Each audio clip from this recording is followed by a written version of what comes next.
Quick mic check.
Oh, sorry. Yeah, I hope the mic wasn't mute. Is the mic on? All right. Yeah, I had it muted. So, but basically, I had the session tool basically marked again. 12 o'clock is 8 a.m. Eastern. So I was just looking at how the signals played out since I wasn't here. And, we had buy signals on gold, sell signals. We had a mix. We had a buy, sell, and a buy, and then more sells on Bitcoin. That's been kind of back and forth in the mornings till it takes off, of course, in one direction. Nothing but sells on S&P, Nasdaq, nothing but buys in the currency pairs. Or in the currency futures, and then the sell on oil. So I took the sell on oil after it pulled back some. So drastic drop this morning. It pulled back. I pulled the trigger, went in light. With the Swiss here, the Swiss franc, I decided to go ahead and go in. I know I'm taking a chance getting in because it's not, it's not broken these highs, come back and tested the highs. But if I'm going to get in, I'd rather get in at this price if I can. So I know this is like a chance trade down here that this may end up just being a loser. So I went with as tight a stop as I want to go with, on it, and we'll see what happens there. So it's been kind of back and forth. We're still getting buys on it. It's still printing buys, and I do have the indicator set on the 515 and the 1 hour still. So I don't know what else I'll get in, but I wanted to switch over, and I think we just got signals on these. So let me switch over because I think we just got a break and close below this. So I'm going to turn off the session tool. See how this already broke on the ES? So I'm going to go ahead and go in with 5 on it. I'm going to take the orb strategy on it. I don't know, and I'm not going to do both. And I'm going to go with my stop a little bit further back on it. I do have alerts going off on my whole red list today. So we'll see what happens with that. Let me turn off the historical. That'll allow me to keep my chart blown up. So I went ahead and just took this sell. My stop, typically I'll go halfway up the box, but I see that as a level that's super, super close. You know, it's right there basically as this candle closes. So I want to go up above that. And if I go up above this wick, shouldn't I go up above these wicks here and keep that as my line of defense? So I'm almost going 3 to 1. I'm almost going 3 levels back, or what do I want to say? 3/4 back, sorry. If I put my stop here. So if I do that, I really don't want to close my, if I go clear back here on my stop, I really don't want to close out early, but this is what I've been doing about the halfway mark. And this is not, it's almost going to be a 1-to-1, not quite, because I did get in there as quick as I could. So I'd want to come down here, and I don't know if I'll get them on before the thing. I'm assuming I have to adjust this back one here like I did yesterday and do our buy limit order to close out 4 of them automatically. I'm glad I caught that out of the corner of my eye because I was hoping to get to that, get the indicator on before it happened. So we got that on. So it's up, 218. The Aussie trade here, let me blow that up real quick. So I don't really have to worry about the ES right now. So I'm going to open up the Aussie trade because I'm going to close out. I do want to move my stop. I'm not going to close out 1. I only have 2 on that. If I had like 5 on this, I would close out, 3 or 4 right now. Morning, John. So if I had 5 on the oil trade, sorry, I keep saying the Aussie trade. So if I had 5 on, or more, but basically with just 2 on, I'm going to leave both of them on right now. Now, I'm expecting a pullback, so I have to decide, since it's so extended, if I want to. Really, I could close out 1. I'm not going to capture much, $40. And then if it pulls back, I can add back in. I can stack in. It's hitting a 4-hour level down here. So since it's nearing a 4-hour level, and I expect that level may hold up as support, and it may bounce off that, for that reason, I'm going to close off 1. What happened? I'm afraid to hit it again. So I don't know if my order just didn't go through or what. I hit buy and nothing happened. So this has happened to me before where I've hit buy, nothing's happened, and I hit buy again and it closed the whole trade out because that's 2 buy signals. I'm going to hit it anyways. We'll see what happens. There we go. All right, hopefully it won't close the whole trade out. So then we're going to modify our,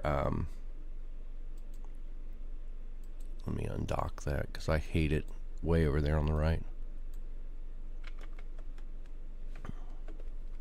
All right, so I closed 1, didn't lock in much, but like I said, it's down around that 4-hour support and resistance level. So that may hold up as support and it may bounce. So I can always get back in. I would want to draw a trend line, and I'll get the session tool off there here in a bit. So again, I had the session tool on this morning when I got back here after dropping my daughter off at school, just to see how it went and what I missed. And of course, this starts at 8 a.m. You'll see it says take trade. So that's just me modifying the session tool. That's a free tool out there, guys. I've modified it and changed the script. So, but there is one that it's any session tool out there. So I wanted to see what happened at 8 and after, and nothing but sell signals off the indicator. So great follow through on oil off the signals. It was back in that 4-hour zone, we were in yesterday. So yesterday we were over here, in that 4-hour zone messing around with that. Well, it's back. It was back in the 4-hour zone this morning. So nice bounces off of it. It broke back into the zone, tested the top of the zone there, several candles, pulled to the middle zone, gave a little pullback and then pulled clear to the bottom, and then, even bounced off the bottom of the zone. So these 4-hour zones are really strong zones you should be aware of. So I am going to shut that off as we go through the charts. So that's a decent trade so far. Not much profit on there. Like I said, I think it was $40, $50 something. Okay, so we're so as I look at ES, it just does not want to hit that target. You just got to laugh when it comes a couple ticks to your order. It's like, man, if I just would have put a little shy of the line there. So not quite getting, again, 1-to-1 on this from where the entry is because of where I put the stop. I know, I think it's MG out in the group. I know he does the orb strategy, and he was doing this. He was experimenting with the mid or a quarter wave back for the stop is what he was doing. Experiment with that. So since it's moved to level 1, what I like to do is if it hits level 1 and it closes my partial, then I like to move this to the quarter. But it just hasn't quite hit. So this would be a little aggressive. Pulling the stop down now would be aggressive, but it's already made an extension. It's already pushed down. So I would expect a pullback, and we just never know how far. So I could be taking a chance by moving my stop a little early down there and saying, okay, I'm going to go ahead and move it and limit some of my loss here. If our order's triggered and closed out, then we will have to, modify my stop to match. It just did not want to hit. It was so close. And that may have been the move. I should have closed out there when it was down there, the partial, or had my order just shy. You never know. But we'll see what we get on that. Let me put it on Nasdaq as well. I'll put the lines on there also for the 945, and we'll look at those real quick. And the Swissy trade, I don't know if you guys were in here, John, but the Swissy trade, I took a chance on it. It had a big move up, consolidated in here sideways. You'll see where I took my buy there. Basically, I went ahead and took a chance getting in it before it, breaks those highs. Instead of waiting for it to break the high and come back and test, I was trying to get in a little better price down here. So, and I had a buy signal off the indicator. So there was a buy signal here off the indicator, and I went ahead and pulled the trigger there. So right now it's holding. There's still buys. We would still be holding if we got in long down here. So I just took that chance. I know full well when I put it on that it may be a losing trade. So I was willing to take the risk, put my stop down here a little bit out of the way.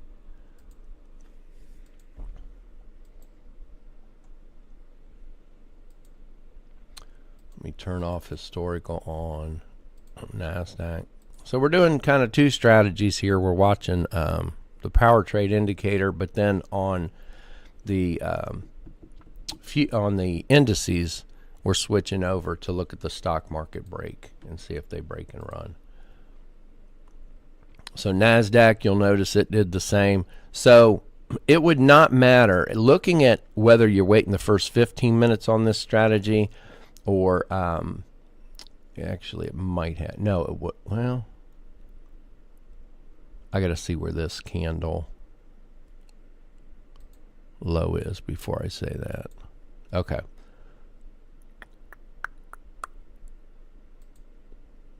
It is that candle right there low. So that would actually be your low right here on the 15 minutes.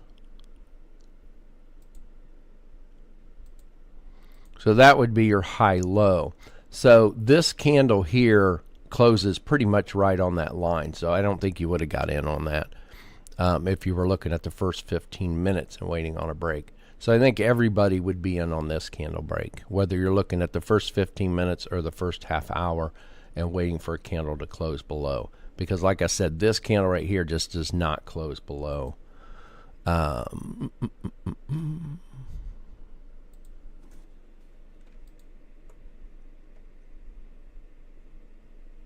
almost pulled the trigger on Bitcoin, but did not. Kind of late. We'll see what happens on it. So we're getting that pullback on ES.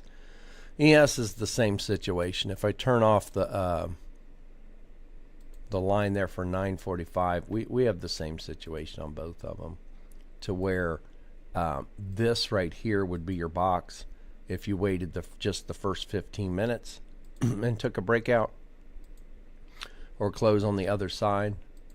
Then this candle right here does not actually close below that.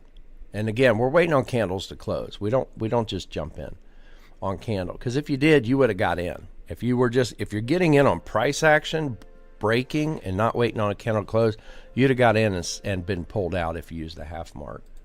Sat through a big negative. So we're not jumping in on that. So we don't get the candle close. Hang on.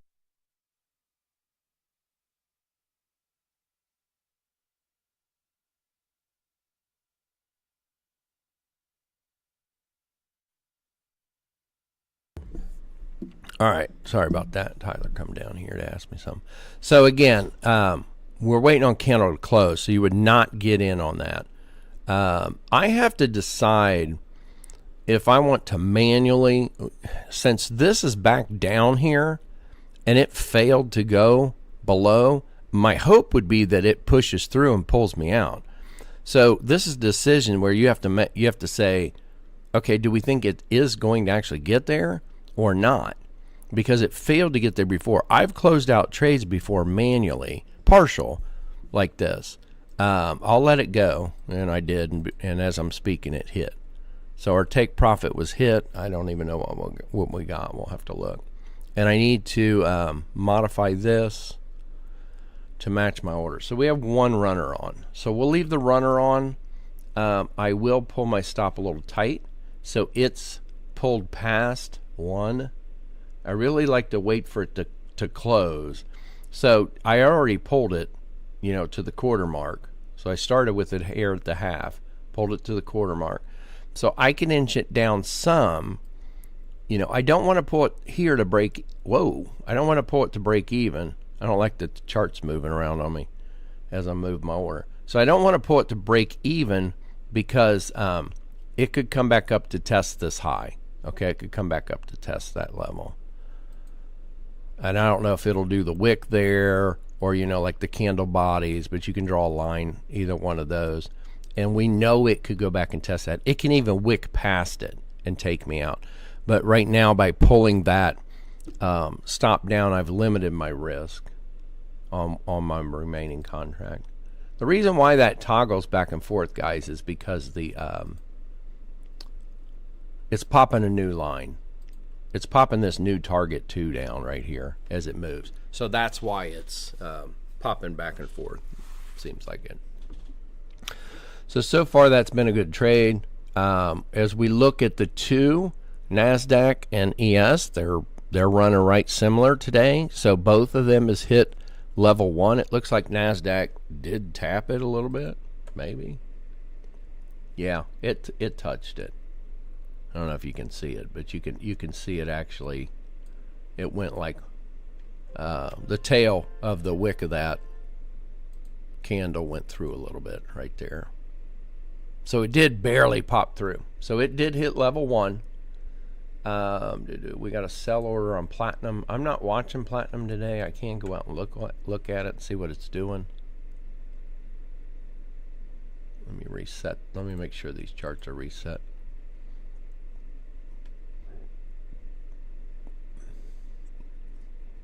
We're up a little bit on the Swissy. So we're sitting good again on ES. We'll let it go. And we're just going to move our stop. So I'd like to keep my stop 2 levels back for now till it breaks out and runs a little bit. Swissy's up a hair.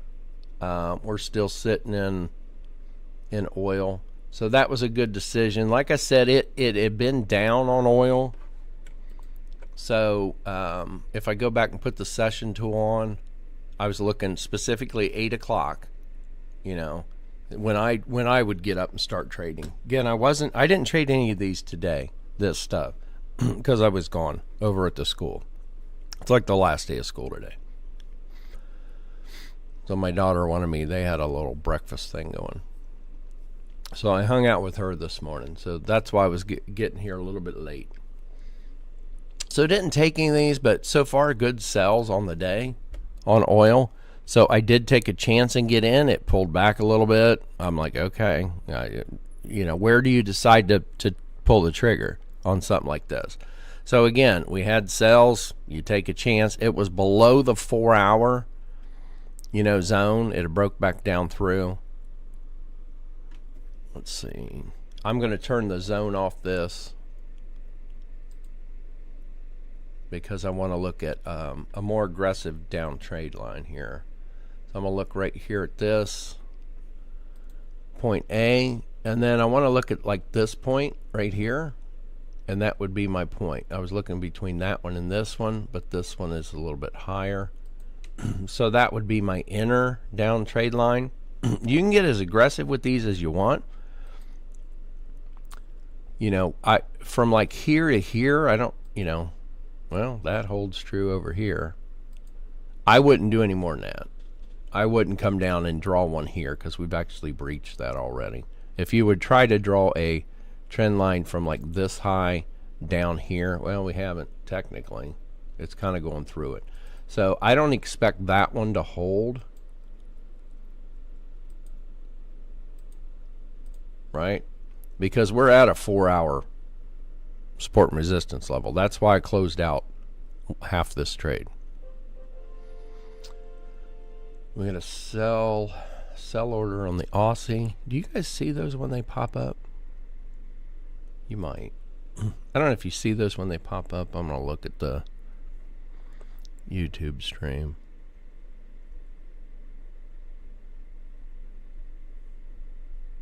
I just didn't know if the alerts when they pop up on my charts here, if you guys see them in the lower right corner.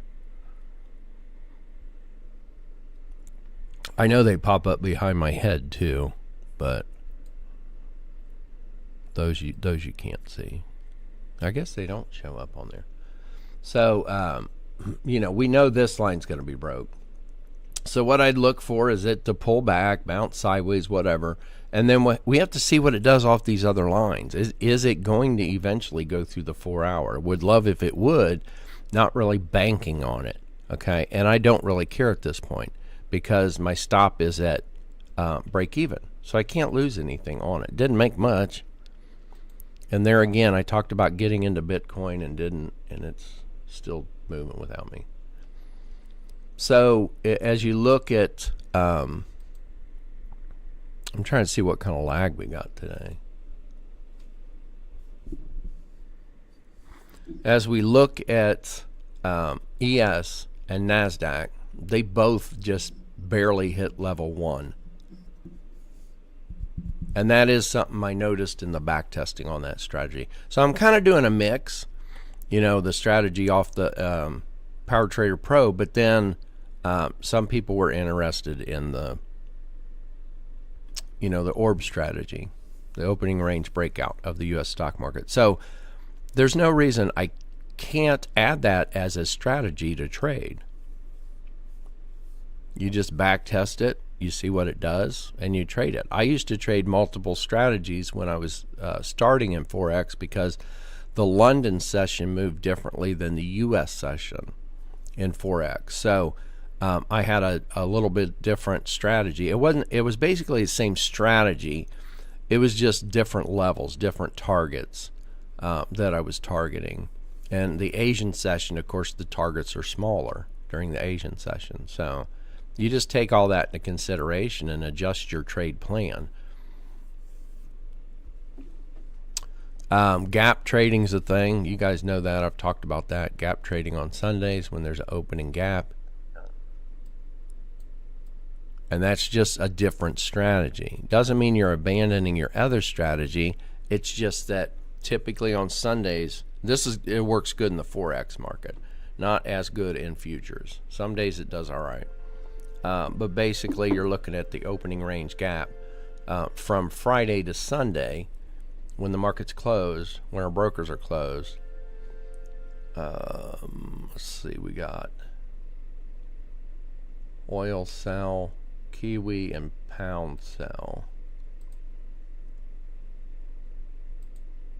And we're not doing gas. But basically you trade for that gap to be filled. It's just a different strategy. So on Sundays, I would do that when the market opened in the Forex market. It's just a strategy for that time that works pretty well in Forex. And that was actually Wendy asked the other day. I don't know if you guys seen Wendy. She joined the Discord. She used to trade with me a long time ago in Florida. And she was asking about, or she remembered Jim from Cincinnati. He's the one that actually put us on to the gap fill on Sundays. So we looked into it, looked back through history, the historical data, basically back testing it, and saw that it played out pretty well. So we started trading that Sunday nights.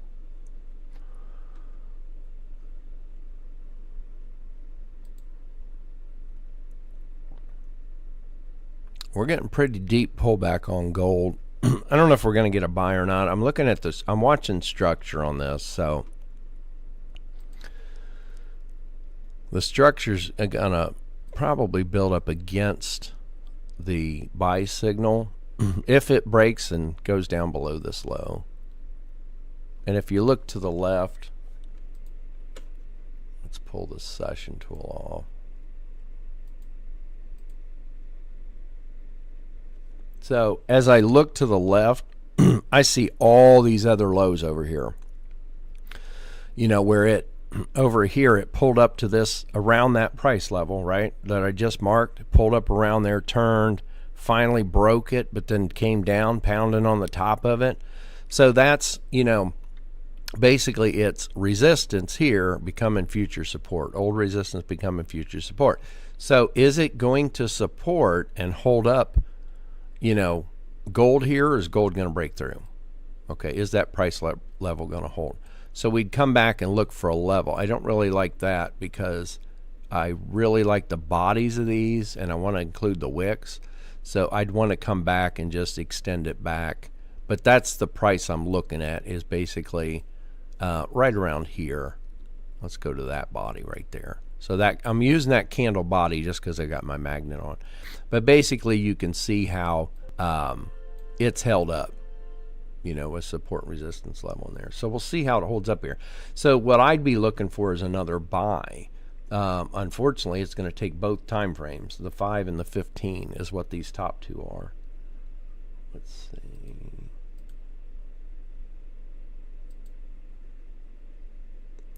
I thought I pulled that off. Yeah, I told you gas I wasn't doing because I don't like the way that's been going.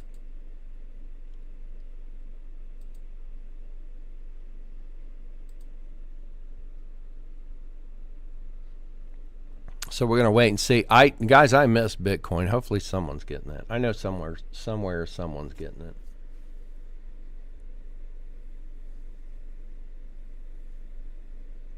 We're going to get stopped out at ES, it looks like, as it pulls back. So remember, I pulled a tight stop on that.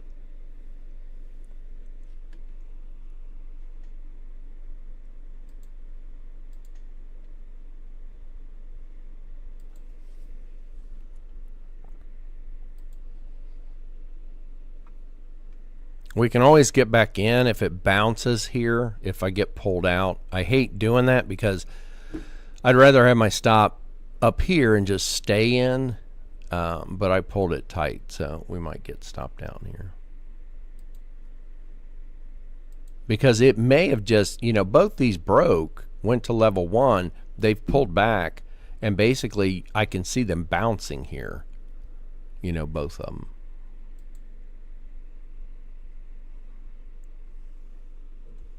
$283. So on oil, yeah, we just got taken out of it.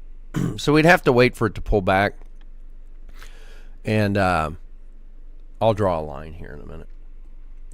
So we got 43 on oil. I told you we only put 2 on that and closed 1, and we closed 1 because it was around the 4-hour zone. ES we got 240. So we did close out ES for 240. I don't know why that's not showing on that chart. Is this going to be another one that doesn't show? Guys, I don't know. I've got executions on that chart, and it is not showing. I have no idea why. Let me hit apply to all. But it is not showing on this one. It's showing here, and it's showing here.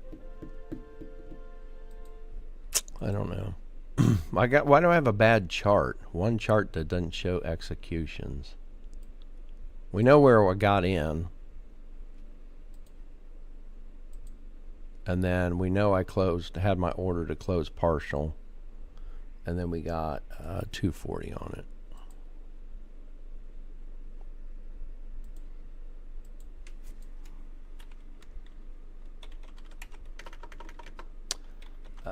Let's see, we closed 4 because I had 5 on.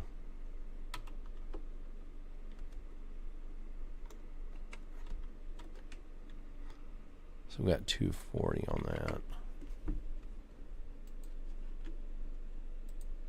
Since we can't see the see, there's our bounce. That's what I told you.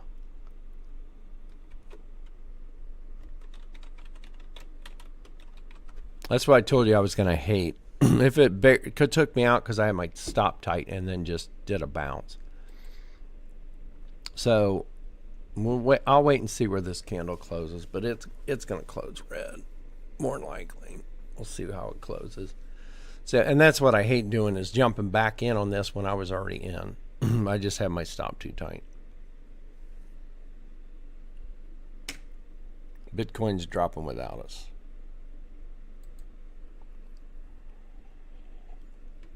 I think it was back here somewhere where I said, I wonder if we should get in Bitcoin. Let me close that off.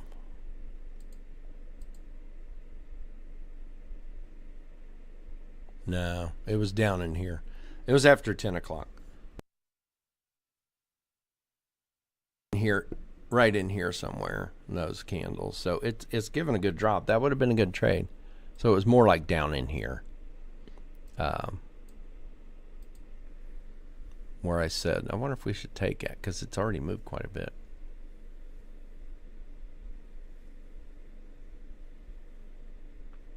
So I will jump back in, because that's according to this strategy. We'll go another 5. I'm treating this as a different trade. If I had my stop, so here's the thing. If I had, the first trade we got in, or I got in, 5 contracts on, closed 4. If I would have had my stop out of the way, I'd still have 1 runner on. I would still put on 5 more now. This is a new trade. I'm going to enter with 5. And then when I close out partial, I would still close out 4. I'd have 1 runner on the second entry and 1 runner on the first. So I'm going to sell because according to this strategy, that is the rules. It is bounced off that. So some people actually wait. I've been taking it when the candle closes past and not waiting on it to go down and pull back, because sometimes it'll run, without us. So what you can do, and I've gone over that before, is if you don't want to necessarily get in when it breaks here, closes past, you want to wait for it to go down, pull back and test it. Well, then what you could do is, in case you don't want to miss it, because if it just runs and runs and runs and runs and runs instead of doing what it's doing now, well, then you'd miss out on the whole move. So you can go in light. You can go in like even one contract or two contracts. You could have put on one contract here and it went down, pulled back, and you're waiting on this test. You're waiting on it to pull back and test that. Then you can get in and stack. Say normally you go in with 3. Well, then you'd stack 2 more on, okay? And that's just putting on your initial trade so you don't miss it if it runs and runs. I'm really waiting on gold to, it's hit that level and it's kind of bounced off of it. So I'm really waiting to see if we get another buy signal. We'd have to see, you know, both those turn back green again.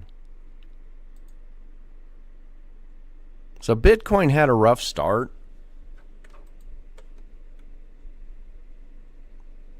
You know, where we had after 8. So you wouldn't have done anything at 8 o'clock. You had a buy, but you wouldn't have done anything. So it had a sell and then a buy.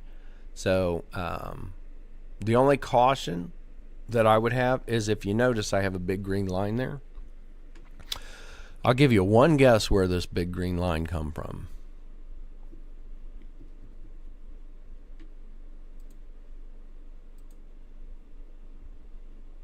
It's a 4-hour line. So that is a 4-hour uptrend line that, if you notice, starts back here. There's a touch point there, touch point there, touch point there. It finally broke it, and that's what we were bouncing off of. So that is, if you're looking and you're aware, you need to be looking at the 4-hour time frames. You need to be looking, and I need to adjust this because this zone here should become yellow, a mid zone, and then I need an upper zone up here, so I'll go look at that. And then I want to draw a downtrend line too from the move it's making. And this one I could take off. It's going nowhere. But basically you need to be aware of what's going on the higher time frame. If you were aware of what's going on the higher time frame, and that is a 4-hour trend line up there, would you have taken this buy signal? These buy signals, they're so close to that 4-hour line, you have to be a little cautious. You have to. Now down here it's a little further away, okay, from the line, so you got room to get profit. But when it's that close, I don't take them. I have a reason to be cautious, and that's that line up there.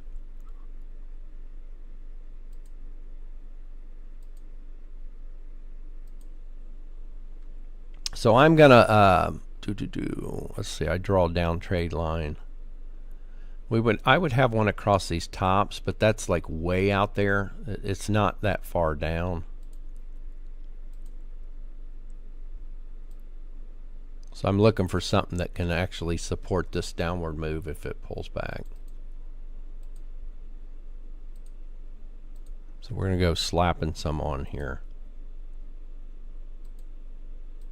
Those are my two main lines. This is my outer down trade line, that if it breaks through this one and retraces up quite a bit, that if it finally breaks this one here, it's set up bullish. And probably if it breaks this one right here, since it's, you know, down it's not a steep angle, if it breaks that, then too, we're going to see it set up as a bullish formation by the time it breaks these. So that's why they're there. And then you can draw one more aggressive if you want, but if you notice, let's see, let me click off that. If I go, you know, looking at a level like here, we're right at that level. It's about ready to break. I mean, it's tapping it now. I'm going to leave this line here because typically I would come in. You guys know I'm always looking at like the highs and lows. And I would come in and mark these levels. Basically, this wick right here is our high to break. That's our last high that it printed. Here's our low. So it's still making lower lows, lower highs as it goes down. You know, this last one pushed down. Anytime it pushes down, you can move your trend line. And then it's pulled back up, and we have this high to break. Once that high, if that high gets broken, we know that structure's forming in a bullish formation. So if I was looking to get into Bitcoin, I'd look to get into one of these bounces.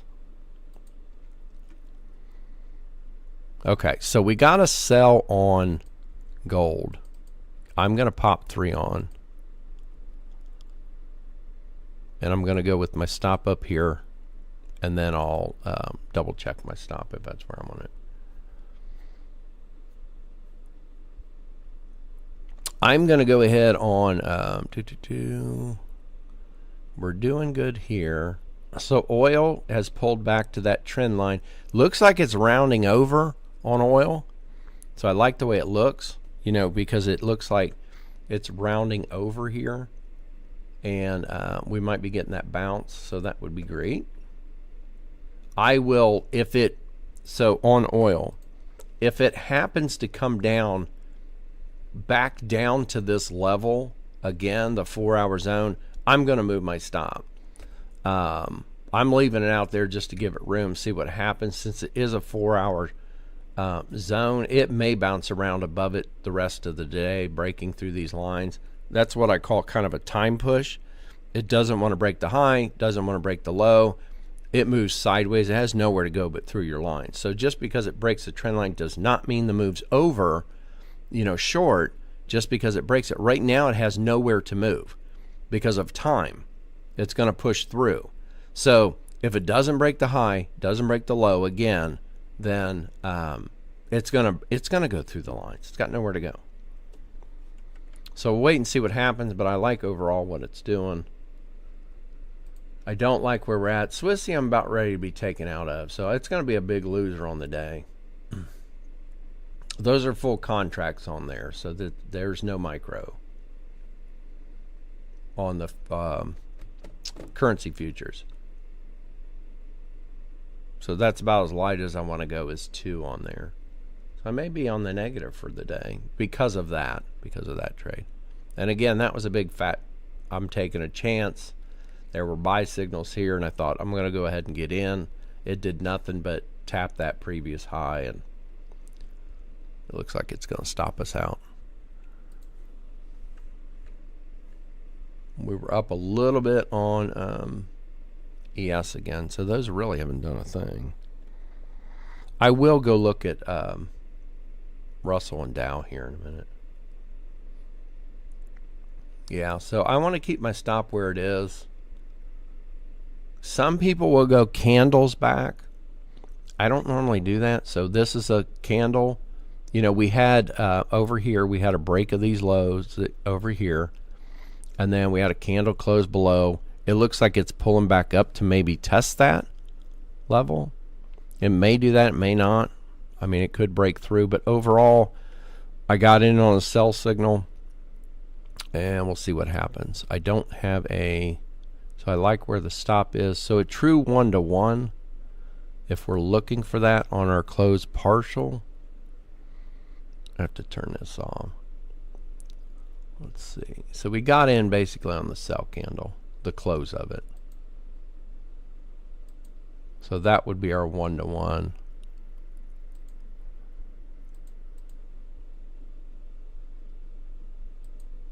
Come in here and put a buy limit of 2. So that's taken care of. It's going to close out automatically. It's a big move right there on that for it to drop.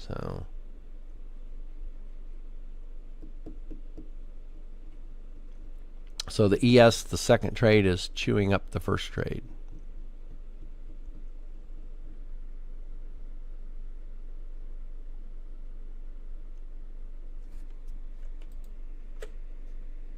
So Bitcoin's pulling up to that other line. It has breached the high. So, you know, it could bounce here, come down and form a higher high. So we might see a bullish change over here on Bitcoin. Can't really draw a trend line on this. Let me peek at a 1 unless you do that. I've covered that before. Just don't be afraid to peek at a 1 minute. Doesn't mean you're trading it, but you can see the swings. Okay. So right now, this is this would be called our retracement line until it breaches, a couple of these lines. We say, okay, the bullish structure's formed. We're going to trade that. So you can trade the retracements.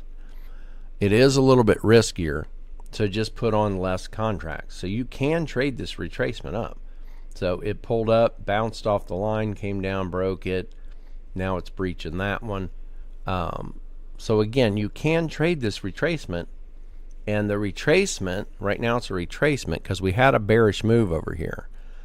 So right now, this is just retracing. It's a big, decent retracement off of the bearish move down. So you can trade that retracement, and there's several people that don't trade the downward move like this, but they trade the retracements. There's people that do,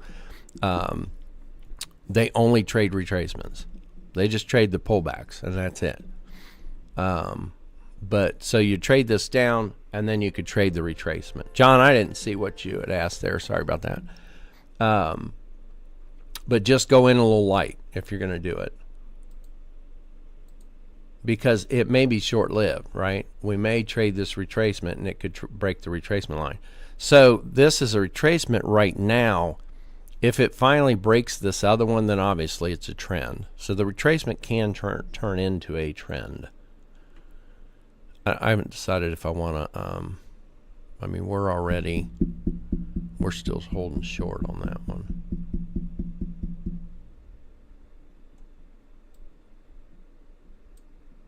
Sorry, that's all. So we're not in Bitcoin. Let's go ahead and trade the retracement on this.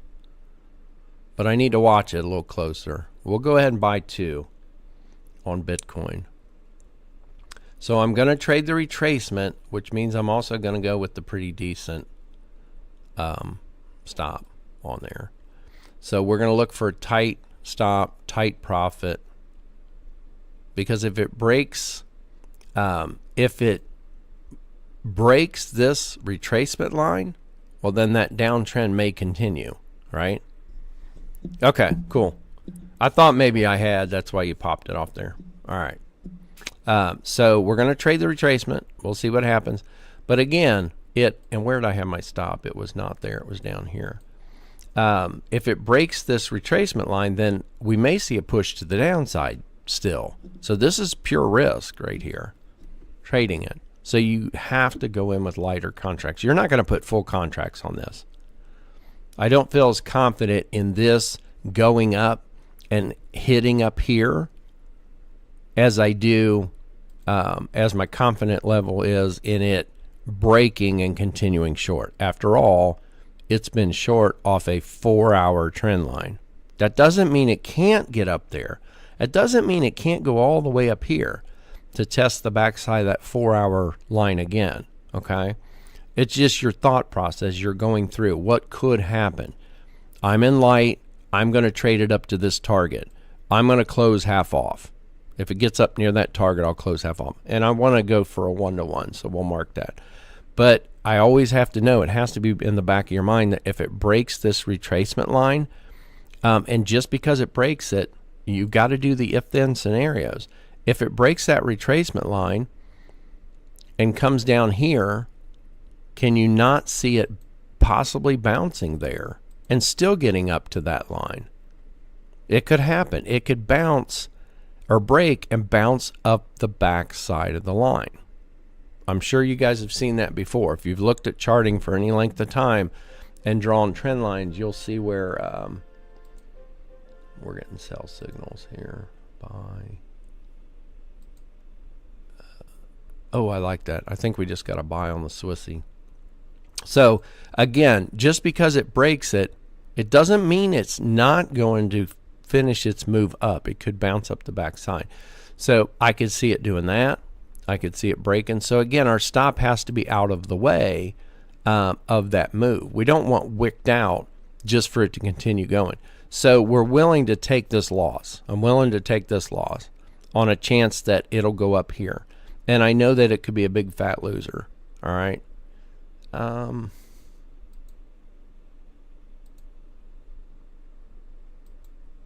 Why are the executions not showing? Guys, I don't know why these aren't showing on some of my charts. I know I restarted this yesterday.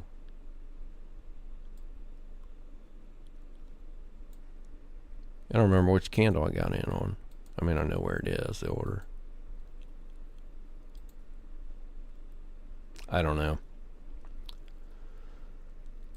For some reason, so this is the second chart it's not showing on. So it was that candle right there, that green one that we got in on. So you can see where my 1-to-1 is about in that target level. So now if you're putting limit orders on, just keep in mind that you have to remember that. So I'm going to go in and put a limit order up here. A little bit shy of that.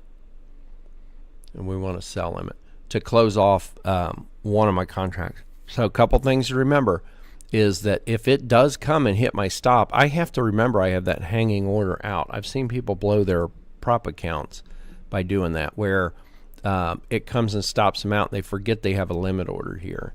Later, that limit order is triggered. It goes up, sells, and then keeps going up and up and up. They don't have a stop for it. So always at the end of day, close out all your stuff. In trading view, you can go in and close them out easy. And you can do it, or trade of 8, sorry, if you're trading through there. And you can do it here as well. In I know Top Step has a button where you can easily see. If you want, here in trading view, if you open the trade panel on the side and hit the DOM here, you can go down and close. Like right now, I can close all. Okay, that's all your orders on there. So you could I could quickly scan down through the charts. If it'll let me.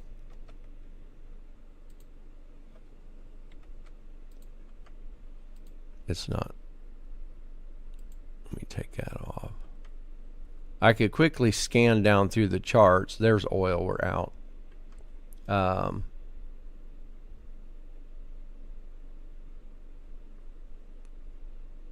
Yeah, we're retracing quite a bit on that. But you can quickly scan down and close them out here, is what I'm trying to get at. All right, let me get back to the others because I'm losing sight of what else we got on. So we did get taken out of oil.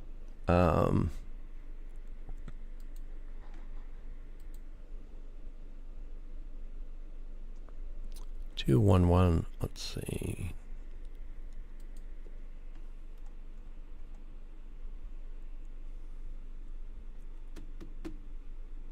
We got $5 on the runner. Oh, and that was the 43 on the other. That's right, because we closed out here. So not a lot on it. And now it's shooting to the moon.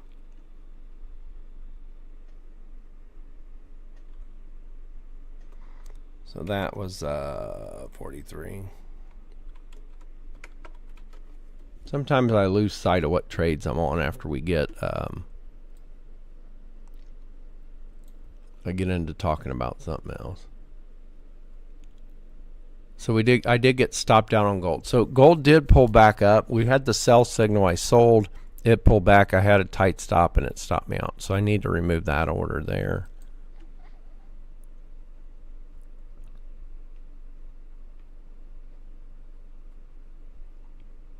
So far this opening range breakout strategy did what it typically does on Nasdaq. Barely goes to 1. ES barely went to 1. Normally ES will go further.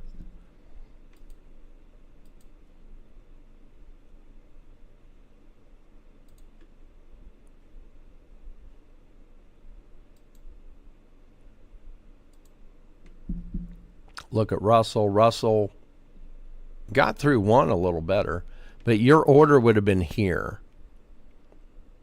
So that's the only drawback, is your order chewed up half that first target.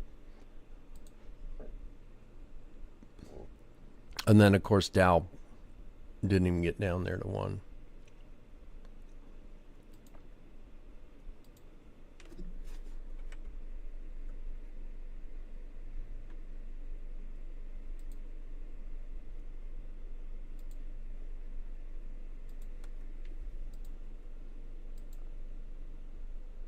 So far, the best move to have gotten in on today on ES would have been this over here, would have been the sells. And then you would have definitely caught more profit in here, depending on how you closed out and how you moved your stop.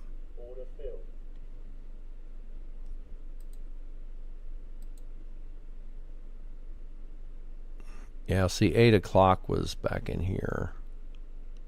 So after 8 o'clock, you had these sells in here.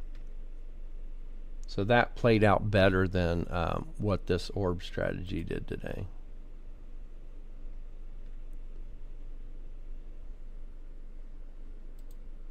Did we close out? Okay, so we closed. One got closed out on Bitcoin on that retracement. Okay, so see, and that's what I mentioned earlier. Remember, I mentioned it could go break the retracement line and scale up the backside, and that's what it's done. So it doesn't mean that just because it breaks the trend line doesn't mean it's ready to move. You just have to watch the swings on it. And since it had broken over here, this high, we already knew it could retrace deeper when it broke this high right here. Now I had to go to a 1 minute to see that, because on a 3 minute it doesn't look the same. Okay, the candles just don't look the same on it. The swings, the moves just don't look the same. So again, you know, we're trading the 3 minute time frame, but don't be afraid to drop down to a 1. And that's so you can see the swings, see the movements. So I'm going to pull the stop up tight on it. I'm not quite going to pull it here to break even. I'm okay. We'll lose a little bit back. I don't even know what we got on. This is a super small trade. What do we make, like $20?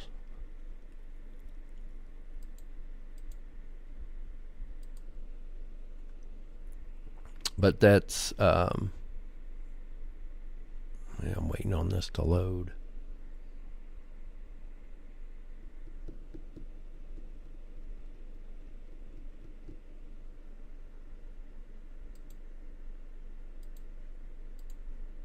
Now it's taking a while to pull a report on it.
The reason why I'm drawing these as trade line down and red, because we're in a sell signal. We had a sell signal here. So if we're seeing buy signals, I'm going to draw up trend lines, trade lines.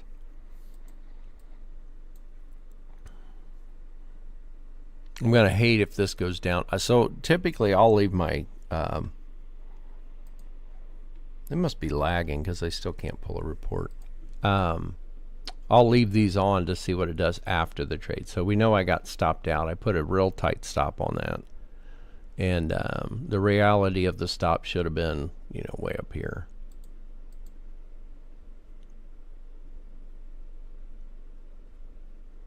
So it's back on that line again from over here. We'll see what happens. I can always get in again.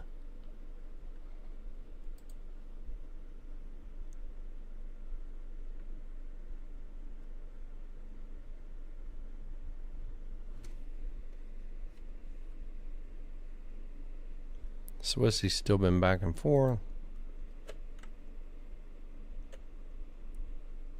There it is, finally. Let me see if we got $20 out of that. Oh, we got 29 on that little Bitcoin retracement. So not a lot on it, but I only put 2 contracts on. So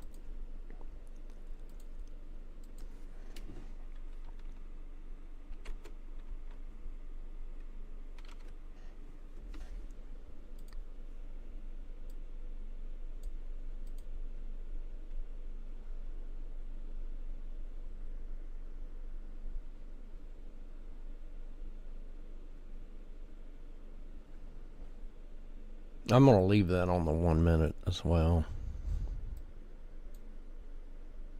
I'm going to change it over yet.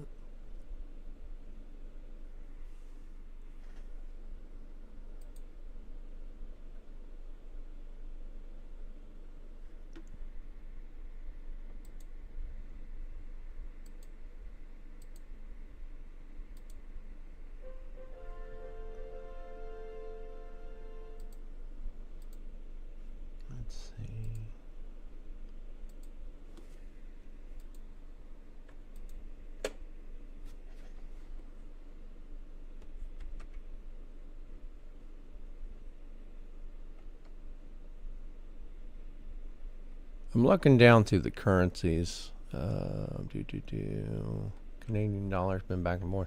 Canadian dollar's been around that 4-hour level.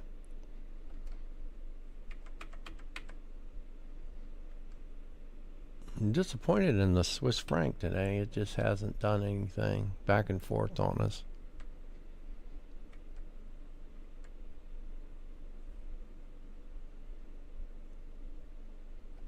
Yeah, see how they're kind of mixed up today. Then we're back. So there's the Russell on the day. But we already know what it is. So if you would have got up at 8 o'clock, started taking these, again, the power trade setup did great on the indices today. Whereas the opening range breakout, not so good. Okay. And it doesn't matter. Again, it would be the same entry because around here's your 945. So we don't have a candle close past that till this one. So just not, and this one does the worst. The Russell does the worst. It's the Dow is third. Nasdaq and ES, actually ES does better than Nasdaq on them. So again, waiting around, I don't know if it's really worth waiting around for that opening range break. Okay. Now, I will tell you this. I've had people say they trade the 5 minute.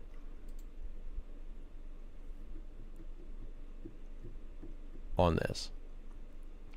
They will wait the first 5 minutes, which is this candle right here. I've seen people do that. I know someone that does that.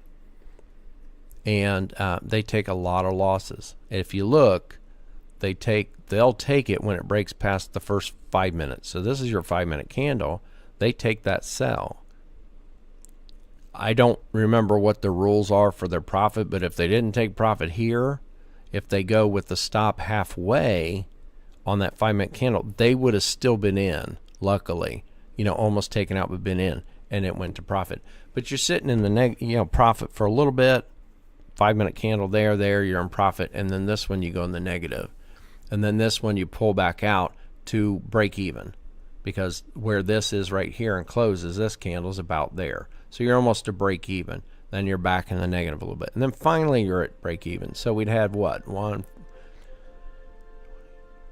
About 30 minutes. So you'd have 30 minutes before it really pulls into any kind of decent profit target if you're trading the first 5 minute break. So I don't recommend that one at all, because as you look at charts, you'll see that 5 minute gets broke and then it just pulls all the way back. Sometimes halfway back you're taking losses. So the play would not have been to wait for the orb strategy today, because you could have took this sell at 835, and you'd be in profit still on a runner.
Sorry about that, guys. Tyler came in here and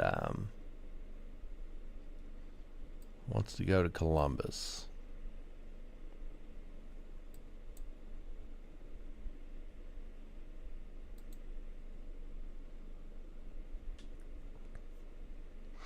So overall, this was an okay trade. I got in light on it with just 2 contracts. I wasn't really stressed to trade today at all anyways. And I missed the morning session, missed 8 o'clock on. So kind of taking a chance getting in that as late as I did. And again, I had the 4-hour support and resistance level there. So that's off the 4-hour chart. So this just, you have to be aware of what's on the 4-hour time frame. You have to be, because that's what we fell off of. Remember yesterday we were in this zone over here, because that's yesterday. If I put the sessions tool back on, you'll see that was yesterday. That's from 8 to 1. So 8 a.m. to 1. That's where we were yesterday trading, in here. Okay. So it was in the middle of that 4-hour zone. Well, then you look at today, 8 a.m., it had fallen back into that 4-hour zone, popped back through, fell back in again. So several sell opportunities to get in. And, of course, when I came to the chart, let's see, that was 9:51 I got in. So that's when I came and sat down when I got back from the school. So, again, it pulled back a little bit, this pullback here, and I decided to jump in on the pullback. I didn't even have the down trade lines yet. But since it pulled back some, red candle, I was like, okay, I'm going to jump in. So I jumped in on that. But my target was my first primary target is that 4-hour zone, because you have to know that it may not go through that zone. And today's a perfect example of it not going through that zone. So right now it's broken its retracement line. Again, we don't know if that means it's over, because right now, as you see, it's broken through the retracement line and we have a high back here. So it's testing that high. If it goes through this high, it'll probably drop down lower. If it goes through that high right there, then we might see it go down further. So I'm not interested in taking it. For me, it's 11 and was 11 something, 11:14. So, here on gold, I was waiting. We got buys on it. It's breaking those down trade lines, so I'm going to pull that one off.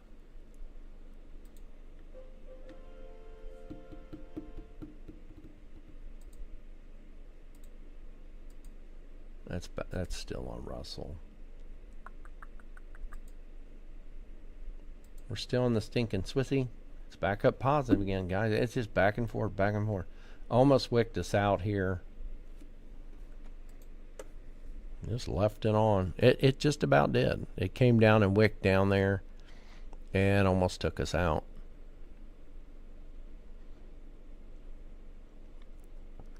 If you're using the trail tool on this indicator, I normally turn it on after I'm in a trade, and I will adjust it as tight as I want to adjust it. So you see right here, basically what you want to do when you turn it on is you want to make sure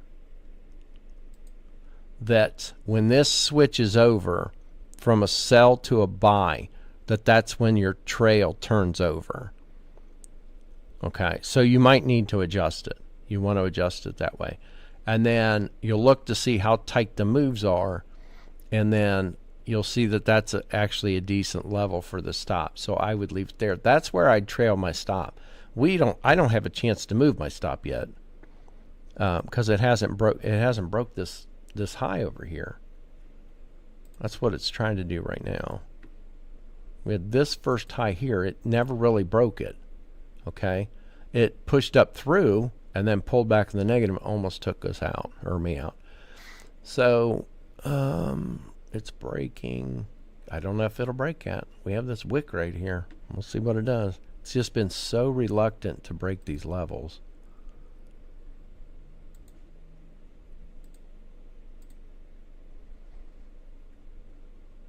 Just does not want to do it.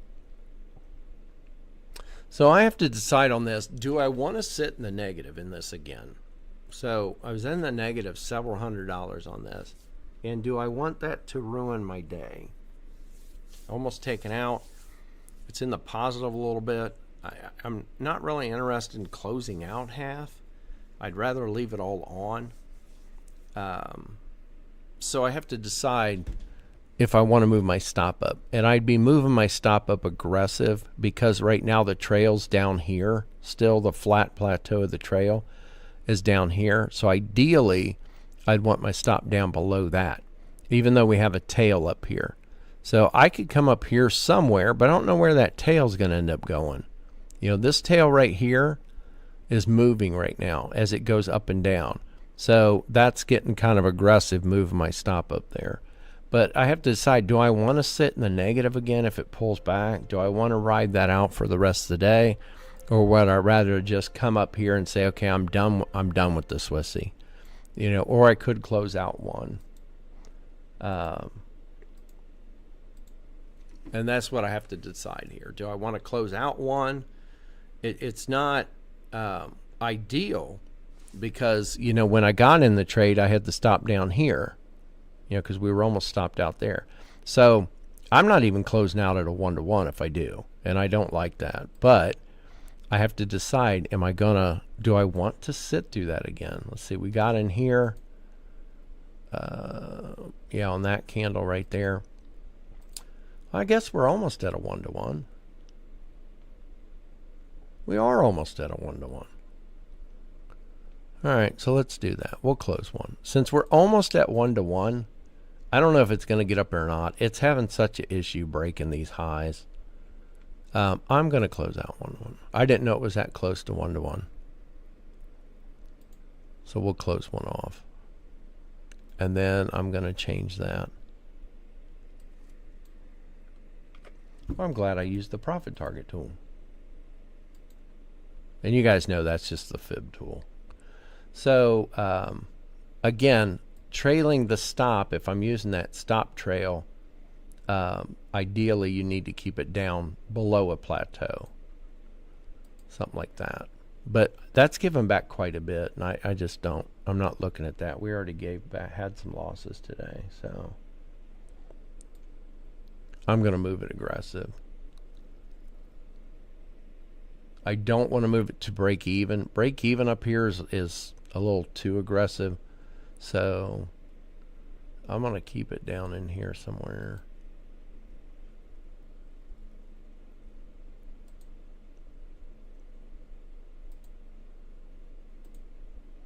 Let me know if that's too much, you guys. Turning on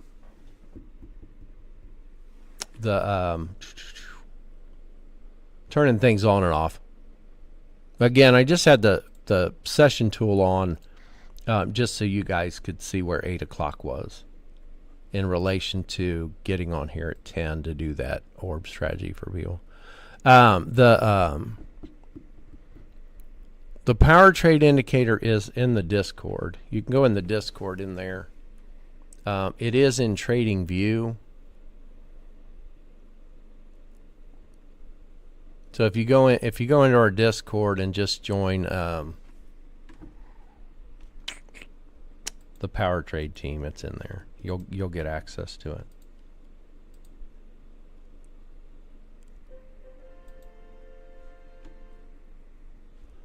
Let's see. So I want to take a peek at platinum. We haven't looked at platinum.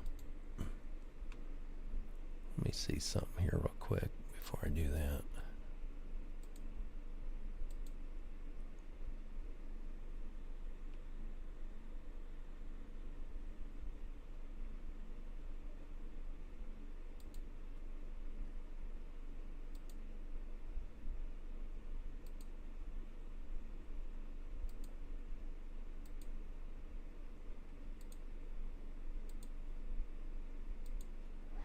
I'm putting a link in here in the chat. So there's a link to, sorry, and I'm pinning the message up to the top. So there's a link to the Discord, sorry, it's in the chat. But if you go in there, you can join the subscribe to the premium, and then I'll get you access to that. So again, not really impressed with this. It just took forever to break on the Swiss. I will check out Platinum because I kind of want to see what it's. Yes, we had a couple sells, and I don't like leaving the trail on till I am ready to use it, till I'm in a trade. It kind of gets distracting. So it gave me another couple sells here.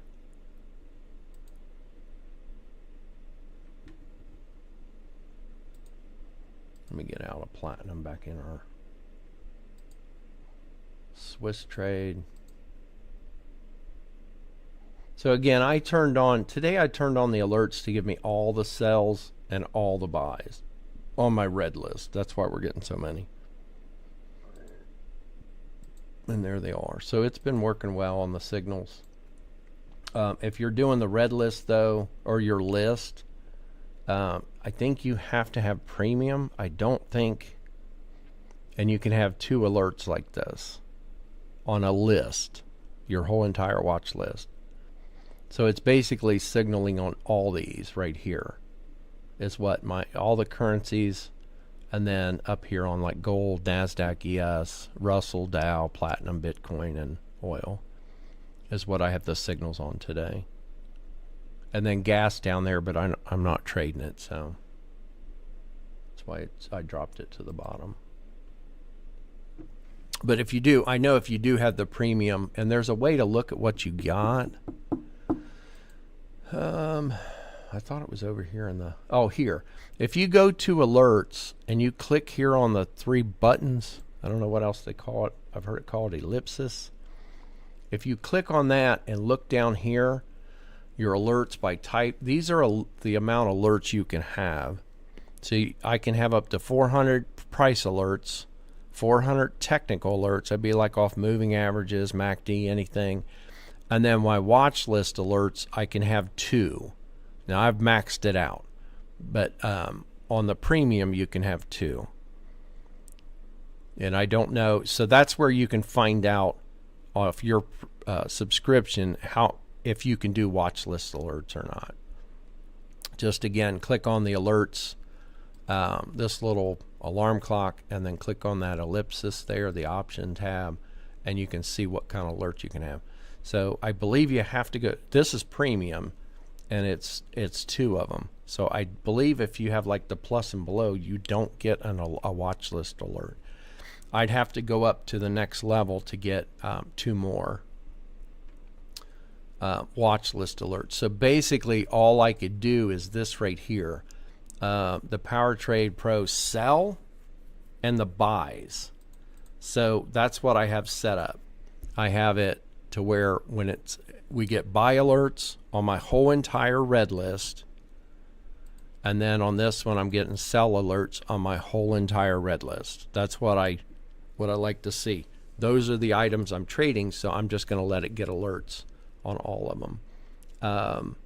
The only other way to do it, since you can get multiple alerts on the indicators itself, like right here, technicals, you can get multiples.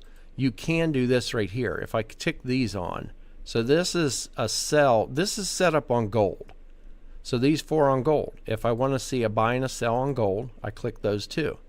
Okay. If I go here to the ellipsis, see how now the technicals shows 2, but I'm allowed 400. So if I want to know on the retracements on gold, so this is how you would set it up on each instrument. If you don't have premium and you can't set it up on a watch list, you can set it up on each individual instrument you're watching. So again, on gold, I have a sell signal, I have a buy signal. I have the retracing down and up signal, which means possible reversal. I have all 4 set up. If I go back and look, there's 4 on my technicals, 4 out of 400. So, if you're watching 10 instruments with the indicator, well then you actually do have to go in and set up all 4 of these on each instrument, unfortunately. So it's not as nice as the just clicking it for the red list. So I was glad they added it for the list. But that's how you would set it up. It just takes a little more time to set it up. And then you can shut them off. You can pause these at any time. So you can go in and pause them. Or if you're off hours, so let's say I have all these on gold, okay? And ignore these. So let's say you're on your account and you have these 4 set up on gold.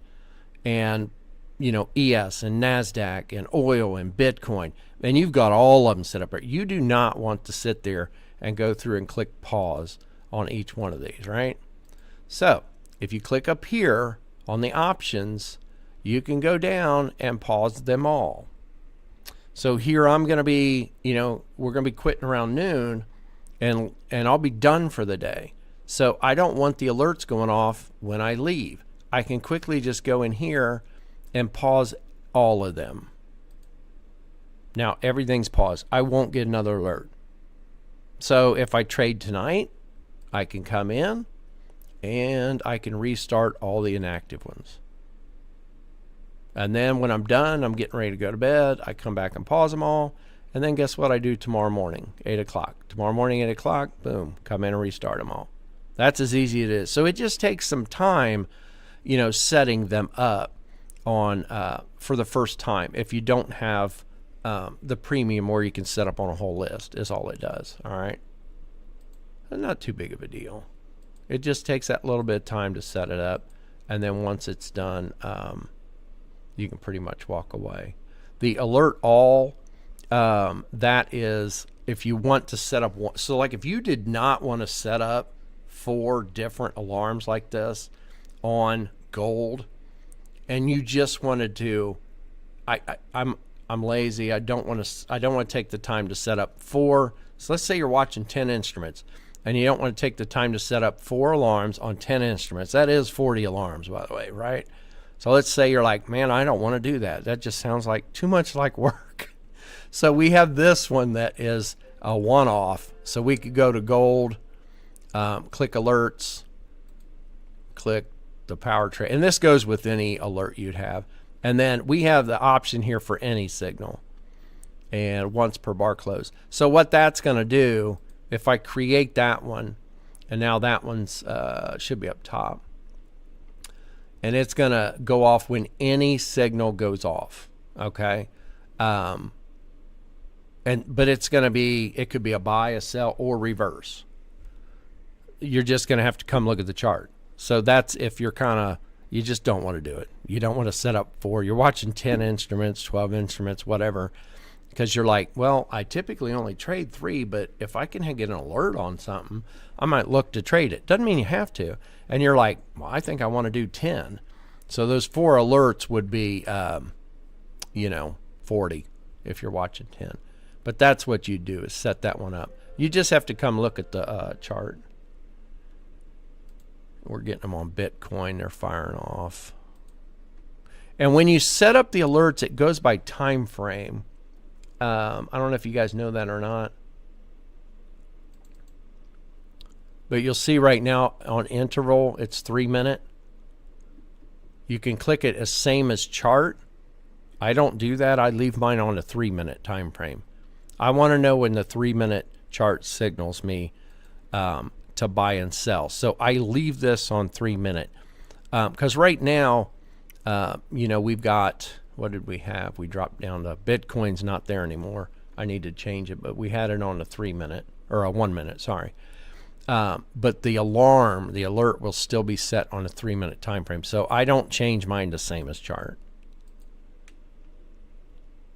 Let's see, let me turn that one off on gold, because I've got the red list on there, so I don't want extra alerts going off.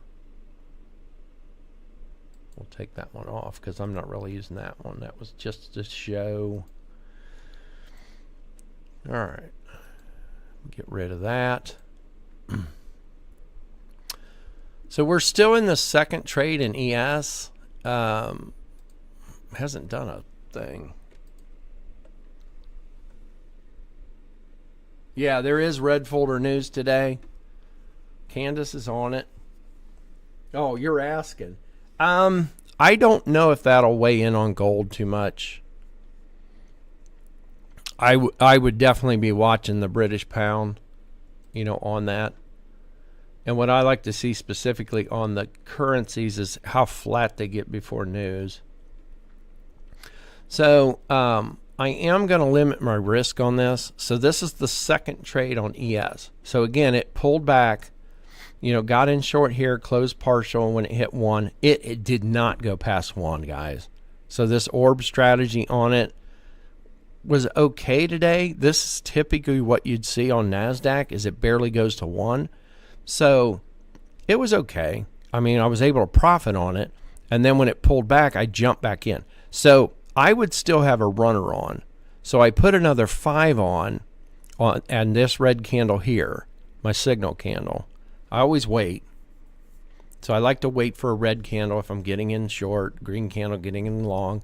So got in long here with another 5. It went in the negative. The stop was at the halfway point, and we're still in it. I would have one more contract on if I wasn't stopped out.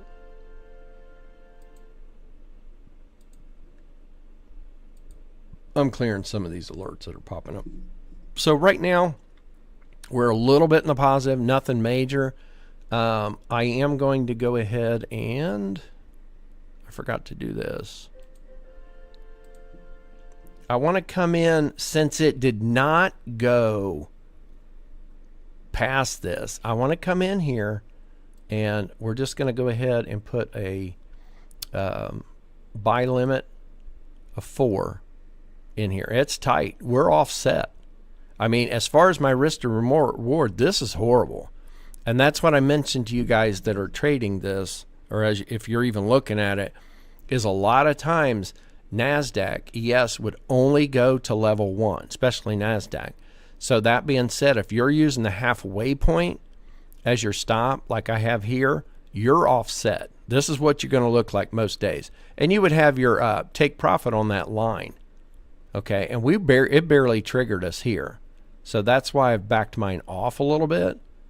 And really the inside bottom's right here, this swing. Inside top and bottom. That's the inside bottom. So we'll see. So hopefully we'll get triggered. I'm going to be aggressive and move my stop down because, again, it's almost noon. We got about 26 minutes. So it's getting to that point where it's like I don't want to stay in these trades. All right, so we were triggered. We're going to change this to a 1. All right, so I'm sitting okay on that. I'll go see what we locked in on this one. And I just got an order filled somewhere. Or was that, never mind. That's because I opened the broker. I opened Trade Evade over there. Here I was thinking something else was triggered, and I need to check. So Nasdaq over here is the same. But again, Nasdaq, you'll see I've got a 4-hour level there. So again, 4-hour levels, you got to be aware of them. And there was a 4-hour level there. So again, trading Nasdaq short, there was some caution in here as to if you're watching and you're aware of your 4-hour support resistance levels, you have to be aware that it may not go past that 4-hour level. The 4-hour levels are what we mark off of swings, swing highs and lows. I know my charts get messy, guys. I've told you that before. We did have another sell on oil. I don't know if I'd get back in this late. And it basically, I talked about it bouncing, that it may just bounce off that. Let me turn this off. And this is typical for me.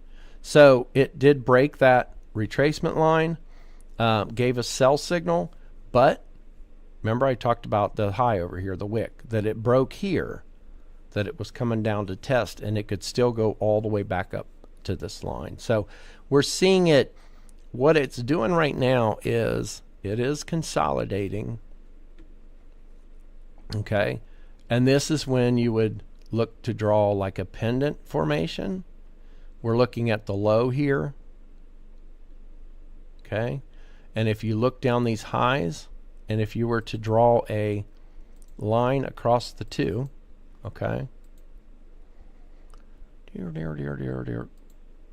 I'm just putting that on there just for color's sake. Then what do we see? So if we look at the bottom,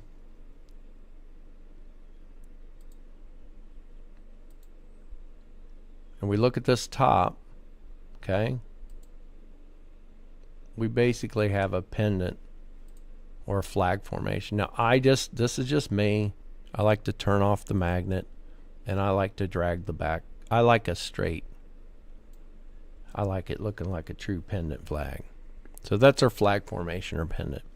So as they consolidate, they're going to break out one way or another. Okay, and at this point I could take this line off, and I could take this line off too if I want, but I'll leave it on there. So it's going to pop one way or another, and sometimes they're quick pops, and it's a good way to get a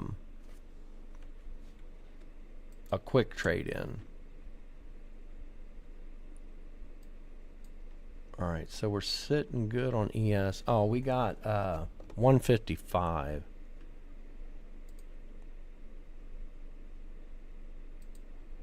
On that right there.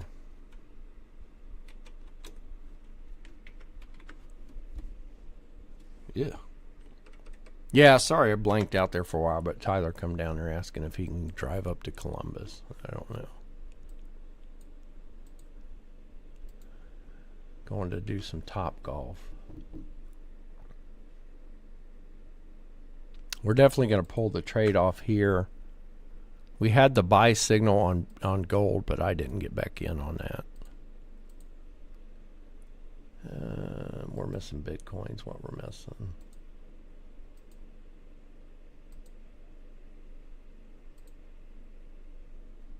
Yeah, see, Bitcoin we had a... Oh, I'm still in... How am I in Bitcoin still? Did I have a hanging order, guys?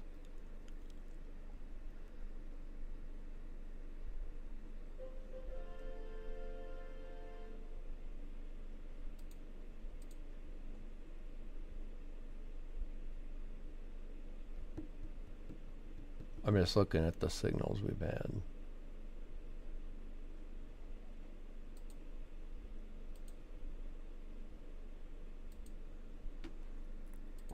So I have one on here.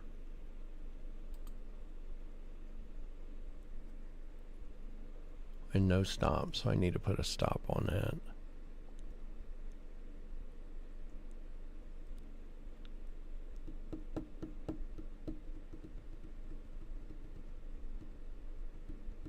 Oh, that was on the way up.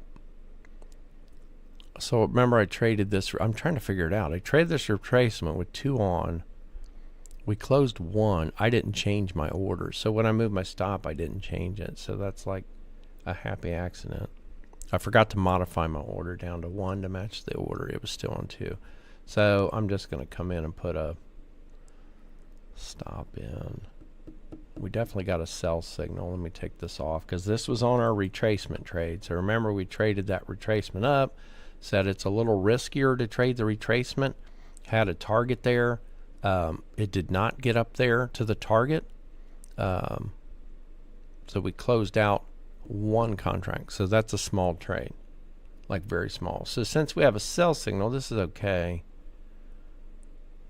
Right now it's breaching this high over here. So we'd love to see it, but this candle still has a minute something to close. But we're already in. So I'll just put a tight stop on it.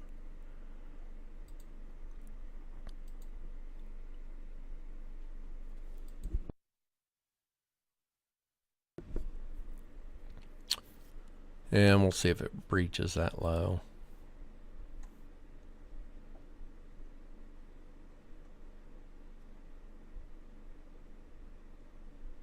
Yeah, this is no good anymore either. Since we got a buy signal on gold, I'm taking that down trade line down.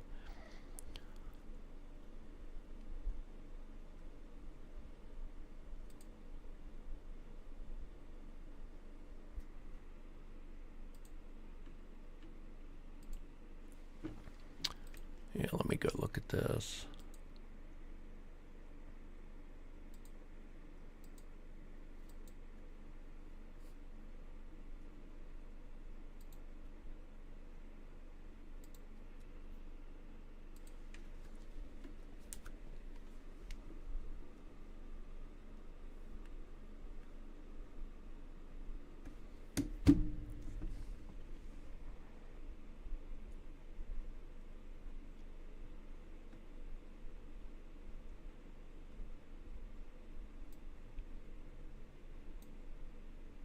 Yeah, so Candace, as far as your question, I definitely watch it. At 3 o'clock we got that the Bank of England.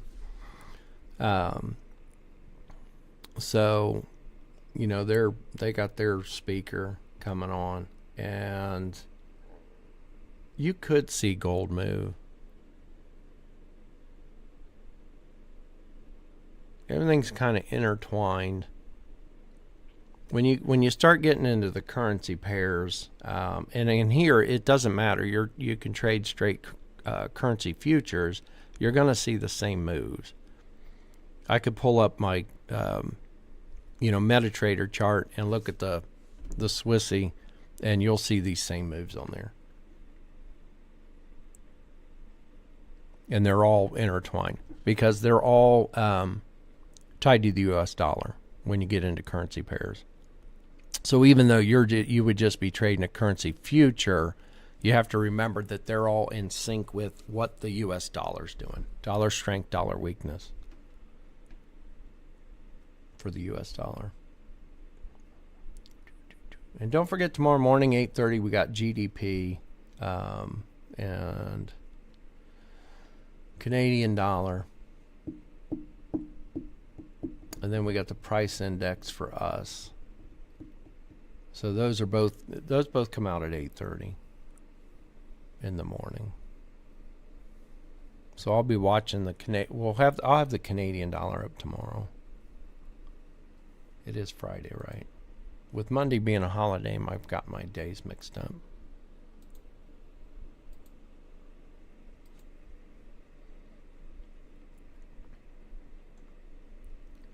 So yeah, the orb's been flat on. Let me do something here. And we're going to whip these up underneath the Nasdaq is what we're going to do. Russell and Dow. I just moved them on my list under Nasdaq so I can do this right here. So that's how the orb is on Nasdaq. That's how it played out in Russell today. The same. There's no follow through. And getting in on the breakout on Russell here, you're so close to 1, So if you have to look where are you putting your stop. So getting in there, are you using the halfway point? It's pretty far. You're not even getting 1-to-1 today. I mean, the 1-to-1's clear down here, right? So you're not getting it. If you use the quarter point, like you're putting your stop a quarter of the way back on this whole box, okay? Then you barely got to 1-to-1. This level 2 is 1-to-1. Barely. You might have had your order there and not even got triggered. Because if you look, that wick right there didn't even touch that. So if you had your order on the line, you didn't get 1-to-1. You didn't even get stopped, and then you got stopped out. Well, you might still be in. Now, that didn't wick up to stop you either. So you'd still be in. But nothing on the day. Positive for a while, back in the negative, positive briefly, barely, back in the negative, and then you'd be in the positive right now. And hopefully it would go for you. But so that's something you have to look at if you're trading this. Do you use a quarter stop loss? Do you use the half stop loss? As you look back to test any strategy, I look back, and with this indicator, and again, this is a Lux Algo one. It's nothing that I come up with. It is there's several out there, so there's no need to create one. This one says opening range with breakouts and targets, and it is by Lux Algo. So it's a good indicator. It even has alerts on it that do work, that you can come in and, oh no, we had hit it here. If you come in and do an alert, you can do it on that. Is their indicator. And then I don't do crossing. I do this right here. So here's what I do. So tomorrow, and we did it the other day. I didn't do it this morning because I came in here so late, right around 10. So tomorrow what you do is you open up your chart. You get in here. And at 10 o'clock, okay, so here would be 10. And you see we have a high, we have a low. Boom. So what I do is come in here, and I just clip a line there and pop a line here. The reason why I'm doing that is it shows my price points. I don't know if the indicator will do that. I'll look real quick before we get off here. I may not have to do that. So that gives me a price for low, price for high. I come in here, set up an alarm. I got an alarm on it. I want to select the Lux Algo indicator. I want to come down here and I want to hit outside of the channel. So I want to be alerted when, and I leave it on 3 minutes. Right now it's on a 3-minute time frame for me. So same as chart's fine. Outside of channel. I want to be alerted when price moves outside of the channel. Where's the channel? Well, here's my top. So I'd click in here, and then you're going to mark the value of 2087.7. Okay. And then for the low, we're going to mark, and you'll see it put a line right there. That's our alarm line. And then for the low, we're going to do 2074.3, 2074.3. And we're going to do that. And then when I click anywhere else, see it puts a line there. So right now, it has an alert on there. So you can use that indicator to actually alert a break of a high and a low. The other way is just, you can always right click your chart here, click on the plus, and then create an alert. So create that alert line, and you can do it right on, move it on the line. So you can do it that way too, but it is built in. So that is nice. I'm going to check something here to see if I can take, let me take the lines off.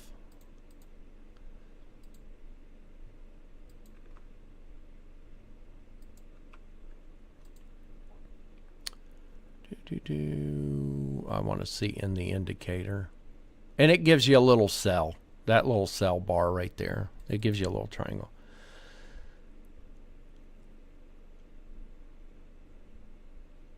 I don't know. Yeah, it does not, guys. I thought there was a way that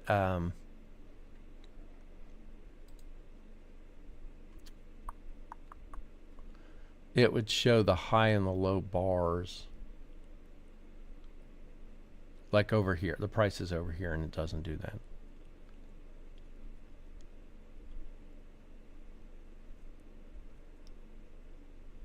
Yeah, it doesn't. It'd be nice if it had the high and the lows over here. You could just see that price anyways. But that's how that indicator works. But again, wasn't great on the day. Got to let it cycle through. Everything just hit. There's Nasdaq. There's Russell. Finally, Dow's going down below. Finally. Where it may go to 2. But you'd have been stopped out. I don't care where you were looking. If you got in on this candle here that signaled on Dow, I don't think anybody would have. You wouldn't have closed partial here. It's too close. There's not hardly any profit. So you'd have to stay in the game because you're looking down here. Well, I got a 4-hour trend line down there.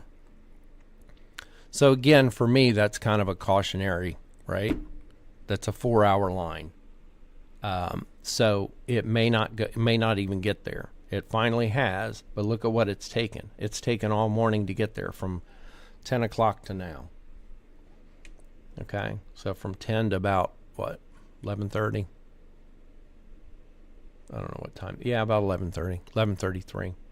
So you would have got in short, and I don't care if you use the quarter stop or the half stop, you got stopped out. Okay, so typically what they do, and this would have been a horrible day on Dow for this. So when you look at this strategy, don't just, when I look at any strategy someone gives me, I look at every single detail. I don't just look at, oh, well, how did it do today? Oh, it went to level 2. Oh, it went to level 3. I don't look at that. I have to pretend like I'm trading it. I have to act like I'm trading it. How would it have done if I would have traded it? Well, if I would have got short there, I would have looked for more than this. Take profit 1. So if I would have used a half stop, I would have got stopped here. And then you get back in when it closes below the line again. You'd get back in. Guess what? You get stopped out. For those using quarter stops, because the rule of thumb is you'll get out, and if you're stopped out, you will get back in. So you'll take the several trades. And I like doing this, is turning this line on, and I don't know where my other line is. Oh, it's not noon yet. So I have lines coming on at 9:45, and then noon, and then 4. So I'm taking every entry on it before noon is what we're doing. Okay. So you look at the whole move overall, and the entry's back here. I mean, that's our 8 o'clock time frame. So if I'm looking at both together, I'd say, well, look at getting in all morning long before that, instead of waiting around and then getting caught in all this.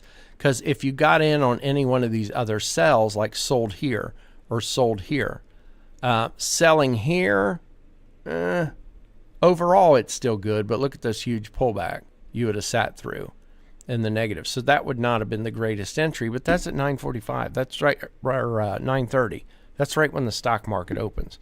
So we typically wait for the stock market anyways. If we're not in before the stock market opens, then we wait around to see kind of how the stock market sets up before you actually pull the trigger, or should. So overall, though, when you're looking, you're going, what are we doing? You're going, okay, I would sell here, not pull partial. Been taken out if I used a quarter stop. Sold here, been taken out at quarter stop. Sold here, been taken out. So there'd be multiple losses. So how many do you take before you call it a day? You know, is it 2 for you? And you're like, well, if that's all I'm trading and I'm going to do that, then 2 and I'm out. I'm done for a day. So it would have been a 2-loss day for you, okay, on that. And then here we are on ES. So ES, we took the trade. So this is a little better entry, right? Because as we look at the Dow on our entry candle, it was already to the profit target 1 that's set up by this. Now you can set this up however you want. The way it's set up by default is your profit targets are at 50% level. So that's that midline here. So your profit targets are at that level. So you could set that up and go like, say, 75, and it's going to move that profit target out further. Okay. I just left it alone to what it was. And we'll have to look back at the Swiss here, because that was a...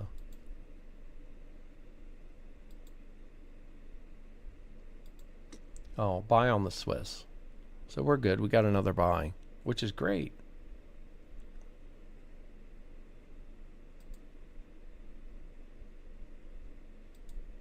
So again, Dow. So far, you could still be in it, maybe, but if you had your stop back in here, you were stopped out. So ES worked out a little better, again, because when the bar closed below the low, it closed barely below the low. There's room in there for us to target that take profit 1, and it barely got there. It just wicked past. So that was a good trade. My thing was I moved my stop too close. So I moved my stop down and was taken out here on this wick. And then, of course, I got back in here and put my stop where my original was at the halfway point. As you look at something like this, any strategy, look at your marks, your quarter mark. If I would have put my stop here, and I'm not going to measure, but somewhere around there is halfway between the low and the halfway point. So that would be where your quarter stop would be if you're using a tighter stop. So when I sold here on this candle, when this candle closed, I sold. That's why it shows on this one. So that's the price I sold at. If I would have had a quarter stop loss, I would have been taken out right here. And as you can see, it would have taken you out only to move back in the positive, which is something we hate, that we have to live with sometimes. Okay? So That's what I look at when I was back testing. Is it better to have a quarter loss or the half loss? Well, I used the half loss, and I stayed in. It kept me in, didn't take me out, and then finally came down and hit the take profit one. And it looks like it's moving on. Right now it's moving on. So we are currently making a lower low right now than this over here. Once it moves past this point, once it moves past that previous low, it is making a lower low, which is great for our short position. So since this candle's already pushed toward level 2, I will at least move this to break even to protect against any further loss, any loss on that. So we got that's played out the best on the day. We'll look at the rest here. So let me go back to S&P here. So again, overall, this one's been okay today. A better entry would have been taking it between 8 and 10 in here, 8 and 930, before the U.S. stock market. We would have already been in, okay, getting in, and got in at a better price. But so far, the orb strategies worked. It just now finally has kicked in. And we'll look at the others. But they should all be moving in sync. So it just plowed past level 2. So you have to sit through everything. I had to sit through the negative. I don't remember how far we were in the negative, but that's where I got in. As soon as I got in, it went negative. Come back barely in the positive, and then just pull back. So what is that? 1, 2, 3. So for about 10 minutes, first 3 minutes it went negative, and then it went in the positive. So about 3 minutes there, or a minute, I was in the positive barely, and then it was negative. So pretty much from my entry at 1033 on the second trade, 1033 to here, it finally went back in the positive a little bit. So what is that? Almost an hour. So I got in the trade here, or here, 5 contracts, and sat in the negative for an hour. So it's just part of trading. I thought it was going to be a loss, and it was going to take away all these gains. And I didn't mark what, I think we got $5 on that runner. So I think I pulled it barely to break even or something. I'll have to go look at what the runner here did. Actually, yeah, because we got in here. Let's see, we got in at 923.25, and we were taken out at 921. So I think we got like $5 on that runner. So that's not much. 245 on the first trade, and so far the second trade we had 155, and then since we closed past level 2. I hate this happens so late in the day. I'm going to move my stop to level 1. Now, I know I could be taken out. So if you're looking at highs and lows and swings, we have our low here. I mean, you could see right here, we have our low, we have our lows in here. I'm kind of I might as well put my stop out here in the middle of nowhere. I've got no line of defense. So I've just been doing it at the levels to test this out. Can you use the profit target levels for your stop? And yeah, you can. We would draw, typically we're going to draw this. Where's my entry? Entry was right here. Stop would be here. Entry would be at that price. So that would be our profit target tool if you're entering a trade.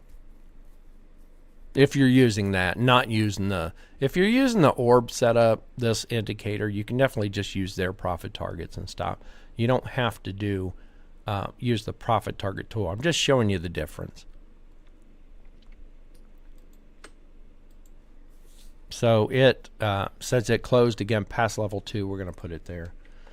Let's get this a chance to cycle. So their Dow has hit level 4. So again, ES, we almost hit level 3. Dow's hit level 4. But you have to look at how many times it went back to the halfway point. Okay, would you have given up, trade one negative, or even if you wait for a pullback? If you're the kind of guy that says, okay, when it closes past low, I'm going to wait for a pullback, get in on a red candle, you would have got in there, still suffered a loss. So either way, you'd have lost on that. Are you getting back in when it closes? You'd had another loss. Are you even in now? Because a lot of people at 2 losses, they're done for the day. Or do you keep chucking along? Russell has only hit 2. That's typically the worst. Russell's typically the one that barely moves. Doesn't move the best. So again, it's been ES.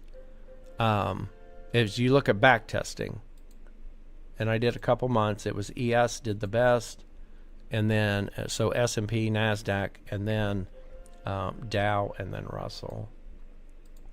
So again, Nasdaq only went to 2, only went to 2 on Russell. Dow did the best today, moving to level 4, and there's S&P, which we're in. Now I could say, this is something to consider in your trading. So really don't bounce back and forth. I could say, oh, you know what? Look at what Dow did today. I want to trade Dow tomorrow. And it could be total opposite. Tomorrow, ES could move the best, and Dow could move the worst. So don't try chasing that one. That'll be a never-ending game. Is if you want to do it, back test them, look at what they've done historically. With this indicator, it's easily turn your historical data back on, and guys, you can just scroll back through the chart and you could see what it did. You could see that yesterday, it broke and went. So you can easily just scroll back through this thing and see. And that's where some people have moved and they said, well, I'd put my stop at a quarter stop loss. And you'll look back at these moves and you'll see times where a quarter stop loss would work, and then you'll see times where the quarter stop loss you get stopped out, like on that one, just before it runs. So that one's kind of messy with the buy and a sell. Do you even take do you get back in and trade again after those 2? Okay, that's where we started using this in the back test, saying if you had no winners in the beginning of the day, you had a redemption period to trade between. I know I'm showing a lot. There's individual videos on that, guys.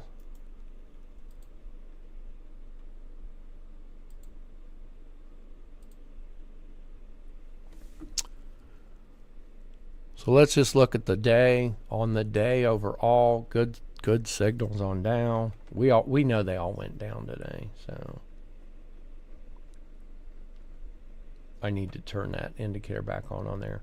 There's our break. We finally got a break out of the top of that, so it wasn't done moving up.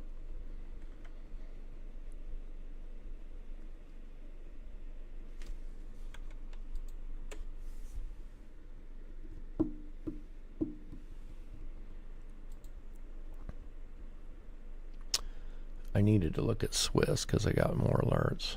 All right, so let's put the sorry, I'm switching back. If that's too much for you guys, let me know. Switching kind of, I'm trying to cover both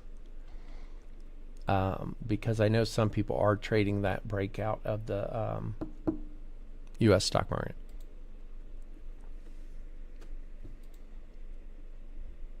Now, the only time I'm moving a stop on this with that strategy is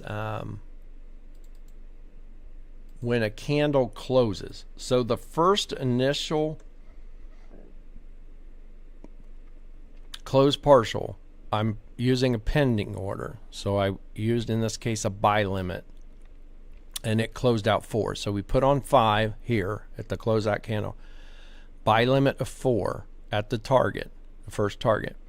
And so that's closed off automatically. We don't have to think about it. We don't have to second guess it. We don't have to hope that we pull the trigger quick enough.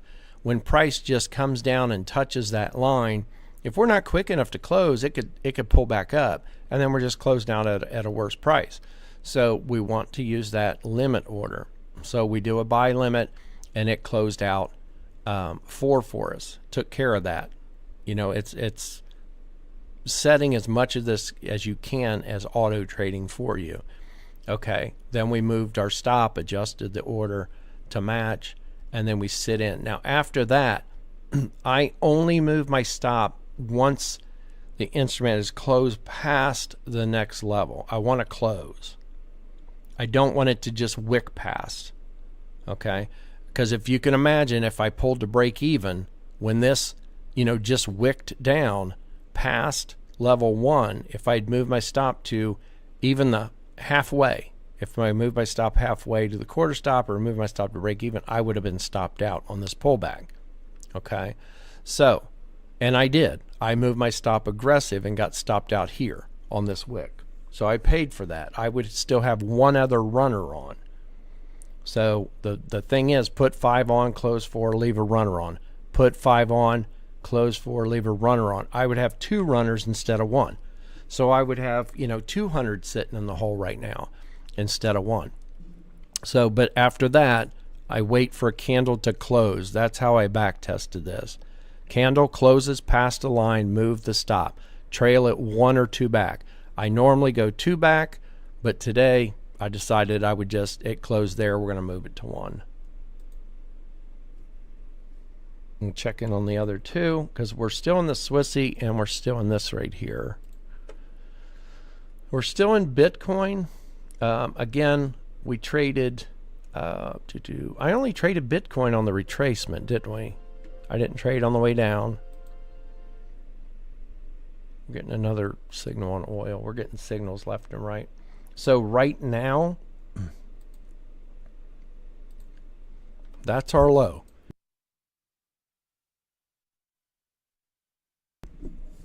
So that, and you can mark up here the candle bodies, because that's where the bodies turn. So we hit that level. So I would definitely consider moving my stop, but I have nothing to close. I only have 1 on. So we'll just move the stop down to better than break even. If I move it anywhere more aggressive, I got to look over here, and I notice where this green candle pulled back here, kind of hung out here a little bit. So I would look for that level, and I would actually dial down to a 1-minute chart, and I want to see what this level looks like in here. So this particular level right here, I want to see what this looks like on a 1-minute time frame. And we're just looking for highs and lows. We're looking for a swing in there. So when I zoom out to a 1 minute, I see this point where it pulled back to, and I also look to the left and I see another point there. So I'm basically looking at this level here, okay, where it pulled down, pulled back, and then we had the same thing over here where it pulled up and pulled back and tested. So that's my support and resistance level from the left side. So I want to use that. I want to say, and I want to think about that scenario, is if it pulls back, could I see it testing that level and then bouncing? Yes, I could. I could also see it breaking, of course. Okay, but if I say to myself, I could see it doing that. I could see it going back and testing that level and pulling back, because that's where we're at now. It looks kind of sketchy because we're on the 1 minute. But if you see the current price length, that's where it's at. So if I say to myself, I could see it pulling that, I'd feel comfortable moving my stop down, don't really care. I want to lock in half this, because that's about the, not quite the halfway point from where it was here. Okay, so we're locking in about half of the whole entire move from where we got in up here, okay, to where it hit here. We're not quite halfway, but we're again looking, and we just had to dial down to a 1 minute to be able to see these turns, because if you look on a 3, here's where I drew the line, and basically you could see it now, right? You could see the wick here, and you could see that part where it hung out. This red candle here that wicked up and wick down during these 3 minutes, that 3-minute candle where it wicked up and wicked down, go back down to a 1 minute, and that is this right here. For those 3 minutes, that was the pull up, the green candle pulled up, and the 2 red candles that pulled back. That is that one candle on the 3-minute time frame. It's made up of those 3 candles. So again, it's once you learn to read the candle movements, it's easy to see when you're out here on a 3-minute and you see this candle. I already know what it's done. For 3-minute time frame, it opened down here, right? Because this green candle closed here. So that means this candle opened here. At some point in time, it went up. And then, then it closed back down. I know that by just looking at that candle. Okay? And we know that. But if you haven't been studying the candle movements much and what you're seeing in the 3-minute, don't be afraid to just dump down to a 1 like I did here. And then we saw this bounce here, and we saw this pull up and bounce here. So that's why we're choosing that level, and that's where it's hanging at now. And then just pop it back on 3. Doesn't mean you're trading the 1. You're moving out to the 1 to get a little clarity on the moves is all you're doing. So it has pulled back to test that level, and we'll see if it goes down. Move my stop, don't really care on it. We've locked in some, like $25? I don't know. It's not a lot. That's hamburger money. So we're good on that. We have our stop here on the ORB strategy on S&P. So we're just going to leave it alone. And only if it comes down and closes past 3 would we move our stop. So we might get stopped down on that. And then the only other trade we're in is the Swissy still. So remember that finally broke. I got nothing to close. So it's up 200. It finally broke. Remember I sat negative for a while, got in here and had my stop out of the way. Almost got stopped out there. Stop was down here. Almost got stopped out. Only for it to go. So I'm glad I didn't get stopped out. We could have got back in. There was more buys, but sat negative forever. You know, in here we got in, went negative right off the bat. First 3 minutes, negative, positive, negative, right here. Couple dollars up, couple dollars down, more down, up, but not hitting level 1, back down, negative, almost getting stopped out. We just had to ride it out, and then finally it pulled through, breaking that, previous high. But once this candle here, remember I was watching this one, once this candle here was breaking that high and pulling up, and it was up here, that's when I drew the profit target tool and said, okay, it is close to hitting that because I sat negative so long, and because it was up here messing with this high, wasn't sure it was going to break it. That's why I closed half. So we closed half off there. I don't remember what price that was. I'll have to go look.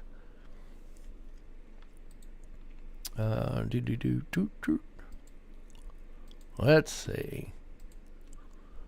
Let me pull this on the Swissy here.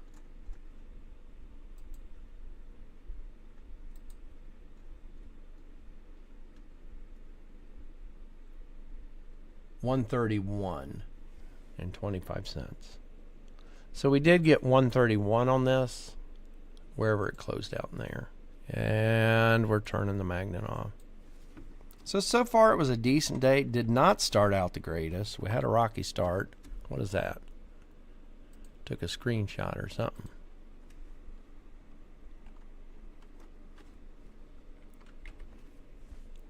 So we got 131 on there. I did move my stop to break even, and let's turn the trail tool on. Basically, I can pretty much just click anywhere on that. So there's the trail tool back on, and pretty much my stop is below that tail. You can adjust that tight by adjusting this number right here. This trailing stop multiplier. If I go to like a 2, you're going to see that change. You'll see that line move. So see how it moves up closer? So you can change that. We can go to 1.5. I typically go in like halves or wholes. So we'll see if we can get a little tighter. See how it's gotten a little... I don't like that. So since I moved it to the 1.5, see how the trail is yellow here? And this has been key in using this. So this turned orange, whatever. So it turned orange in here. So, but I still have buys on the indicator. So I've adjusted it too far, is what that's telling me. So I adjusted it to 1.5, because remember when I had it on a 2, it was still blue here. That's what I want. And typically what I like to do is make sure it's below like the wicks and stuff. Make sure we don't have any crossing on it, and it was blue back there. So to me, technically, I'm going to put it back and we do 2.5 because I had it on 3. And I want to look for 2.5 and see if that pops down. See how it pops down below that wick? And that's where I'd want to leave it for the rest of the day on that trail. So right now, technically, we have a point here. I don't know if you can see it on the... So there's a point there. If it'll let me pop this line right there. So there's a point right there that it's pivoting on as this is adjusting up and down. That is going to come flat if it moves kind of sideways. So see how it's moving here? There's a point there and a point there. So I could keep my stop below that, which it is. Okay, so that's what you want to do, is keep your stop as it moves. You know, as this moved up, keep it between the two flat plateau areas. And I just like to split them and go in the middle. That's just my rule of thumb. I don't put it right on the line, right on the flat area. So I wouldn't come up here and do this right here because of these, because of the wicks that can come, because of the candles can move back down and hit that flat level. So can you imagine if I was in a buy from this morning and I had this as my trail and I had my stop right on that line, if I used the lines. So if I used the lines, I would have been stopped down here only for it to keep going. So I never use the line. I go midway back, okay, which would be about here, just between two of the flat levels. So I'm going to set it right there on that point because I know we have a point up here. All right, guys, so I got a scoot. So hope you enjoyed the live. Hope that wasn't too much. Let me know in the Discord if that got to be a little much, switching stuff back and forth. Tomorrow we'll probably start a little earlier because we do have news coming out. Let me double check. I know we got news tomorrow morning at 8:30. I will have the Canadian dollar up instead of the Swissy over here because we have news on the Canadian dollar. So that'll be my currency pair for the day, for the morning. So don't ask. Oh, I scanned the currency pairs, and the Swissy looked the best for me overall. As far as what I saw this morning was all the buys in here and everything holding. So that's why I decided to take that one. So took a little chance on it. It paid off. I don't like that we sat in the negative for a while and almost got stopped out, but it is what it is. So sitting good on the trades. Stops are where I want them. Almost wicked out here on Bitcoin. If you look behind my head, Bitcoin there, if I move it over, it almost wicked us out here. So, but gave another sell. So we'll see. It's going to take, it might take another run at the low. But notice how, just something to notice. Notice how it turned right there. And it turned right on that line that I drew from over here.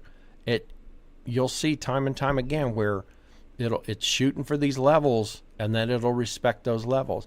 After it turned at that level, what did it do? It pulled back up and it turned at this level that we marked off that 1 minute time frame. We dialed down to see those. So that's what we were looking for. And I put my stop above that and was still almost wicked out. So I got to kind of laugh at that, right? That I was almost taken out. But I moved it where I moved it because I looked at those lows going, from here and here on the 1 minute going, well, if that holds up, as my line of defense, it should turn there. Looks like it might be, however, it about wicked us out. So, nothing huge on Bitcoin. Again, I got in late on that, took the retracement, and then now taking the downward move. All right, guys, so had fun. We'll be back tomorrow. Charts will be clean, ready, and I'll be starting earlier tomorrow. The last few days I've been waiting until the U.S. stock market was about open, and today we had that event at school. So school's over, so I won't have that stuff anymore. So I will see you tomorrow, or see you